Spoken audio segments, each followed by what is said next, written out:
హర హర మహాదేవ శంభో శంకర.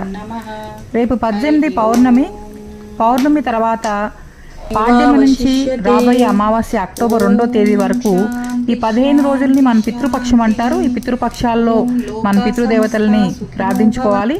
పితృదేవతల ద్వారా మనకు వచ్చిన డిఎన్ఏలో వచ్చిన కర్మలన్నీ కూడా మనం క్లియర్ చేసుకోవాలి అంటే మనం రోజు వాళ్ళకి కాకి కన్నం పెట్టడం, అన్నదానాలు చేయడము, వాళ్ళని తలుచుకోవడం, వాళ్ళకి థ్యాంక్స్ చెప్పుకోవడం ద్వారా పితృదేవతలు శాంతిస్తారు. ఒకవేళ అన్ని రోజులు చేయలేకపోతే మనము లాస్ట్ అమావాస్య రోజు మహాలయ అమావాస్య అంటారు. ఆ రోజు మనం బ్రాహ్మణులు పిలిచి తర్పణ వదలడము, బ్రాహ్మణులకి మోయిన ఇవ్వడము, అన్నదానాలు చేయడము, కాకి కన్నం పెట్టడం ద్వారా మన పితృదేవతలు అందరూ కూడా శాంతిస్తారు. దీనివల్ల మన కర్మలన్నీ కూడా క్లియర్ అవుతాయి.